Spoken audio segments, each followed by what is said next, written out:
Assalamu alaikum, brothers and sisters. Today I'm going to talk about fifth pillar of Islam, Hajj. Hajj, the pilgrimage to Mecca, is the fifth pillar of Islam. It is very special worship that require Muslim to travel to the holy city of Mecca in Saudi Arabia at a certain time in the year to perform certain rituals. Hajj is the Arabic word which linguistically means heading to a place for the sake of visiting. In the Islamic terminology, Hajj is a pilgrimage made to the Kaaba, the house of Allah, in the sacred city of Mecca in Saudi Arabia. Hajj is obligatory at least once in a lifetime for all adult Muslims who are physically, mentally, and financially capable. Hajj is a commemoration of the life and trials as well as the dedication, submission, and sacrifices of the Prophet Abraham alayhis salam and his family. Muslims believe that Abraham built the first house of worship to the one God, the Kaaba, which is at the center of the pilgrimage as well as the direction of daily prayers. The pilgrimage commemorates Abraham's willingness to sacrifice his son in obedience to God's command, who was then replaced by a lamb. This is the meaning behind the tradition of sacrificing a lamb at the conclusion of the pilgrimage. Abraham's wife Hajra's desperate search for water for her son Ismail is commemorated during one of the obligatory rituals of Hajj called Sa'i, during which pilgrims walk in her footsteps between the small hills of Safa and Marwa. The ultimate goal of Hajj is the forgiveness of sin. The pilgrimage great gatherings of Muslims representing every nationality in the world wearing the same simple white garment demonstrates and symbolizes the remarkable diversity and unity of Muslims and is a reminder that all human beings are equal before God. The rituals of Hajj are performed during a 5 or 6 days from 8th through the 13th of Dhul Hijjah, the 12th month of the Muslim lunar calendar. There are several steps involved in performing Hajj. First step is entering in the state of Ihram. This is considered the first steps for any pilgrim wishing to perform Hajj. To enter the state of Ihram, a pilgrim has to recite an intention to perform Hajj called the Talbiyah. This is when a pilgrim prepares one's soul, mind, and body for journey to the Almighty God. Ihram is a dress code which is aimed at showing modesty and shedding all signs of wealth. For men, unstitched white garments, while women wear normal stitched modest clothes and a headscarf. In fact, the word ihram originates from the Arabic term tahrim, which means prohibited. Because the state is believed to have a special essence of spiritual purity, there are certain acts that are not allowed for pilgrims. The next step is tawaf. Upon arrival to Mecca, pilgrims should make tawaf or circumambulation.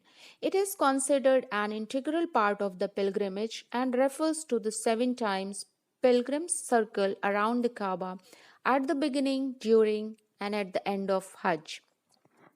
After Tawaf, pilgrims perform Sa'i, walking and running between the two hills of Safa and Marwa. It commemorates the journey by Prophet Ibrahim's wife to find water for her infant prophet Ismail after they were left in the desert of Mecca at God's command. The next step is departure to Mina. It's on 8th Dhul Hijjah, first day of Hajj. Pilgrims proceed to the tent city of Mina on the first day of Hajj. They converge to Mina for prayer, which lies roughly 8 kilometers away from Mecca. Pilgrims are required to remain in Mina until the sunrise of the second day of Hajj, where they leave to Arafat. The next step is the day of Arafah. It's the second day of Hajj, 9th Dhul Hijjah. After sunrise in Mina, pilgrims start their journey to the desert plains of Arafat. Dubbed as the most important day of Hajj, Muslims spend the day of Arafat in the vicinity of the mountain, praying and repenting. The rituals of this day end at sunset when pilgrims move to Muzdalifah. After sunset, pilgrims depart Arafah and head to Muzdalifah. an open plain between Mina and Arafah. They spent night there worshipping and resting. While in Muzdalifah, pilgrims collect pebbles to perform Rami. Rami is the stoning of the devil over the next 3 days. The next step is it's 10th Dhul Hijjah, start of Eid ul Adha, and third day of Hajj. The 10th of Dhul Hijjah, also called the Yawm al Nahr, or the day of sacrifice, Qurbani. After performing Fajr Salah, pilgrims depart Muzdalifah and go back towards Mina. On this day, pilgrims perform the Hadi, means sacrifice animal, and also commence the first of 3 days stoning the devil rite or Rami. Muslims around the world also offer Qurbani during this time and begin the 4 day festival of Eid ul Adha. The first day of stoning occurs on the 10th of Dhul Hijjah.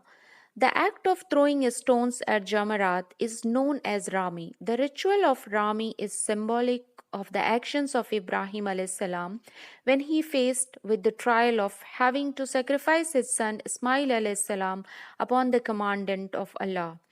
The three Jamarat indicates the three places where Iblis tried to dissuade Ibrahim alayhis salam from obeying the command of Allah. On the 10th, 11th, 12th day of Dhul Hijjah, pilgrims perform Rami. The next is shaving the head. It's on 11th Dhul Hijjah, 4th day of Hajj. After offering the Hadi, sacrificing animal, pilgrims proceed to shave or trim their hair. Woman trims her hair by the length of a fingertip. Now they are allowed to leave the state of Ihram and wear comfortable clothing. They are also allowed to resume other halal activities that were forbidden in the Ihram. The next step is Tawaful Ifada and Sa'i. It's on 12th Dhul Hijjah, 5th day of Hajj. Now pilgrim will go to Mecca to perform Tawaful Ifada and then another circuit of Sa'i as part of their Hajj rituals. Now they will return to their tents in Mina and continue with the remaining rituals of Hajj. The next is Tawaful Wida. It's on 6th day of Hajj, 13th Dhul Hijjah. The farewell Tawaf. The farewell Tawaf is the last rite pilgrims must perform. For this Tawaf, pilgrims complete their Hajj. Hope this video will help you to understand fifth pillar of Islam, Hajj. Inshallah, see you soon with another topic. Assalamu alaikum.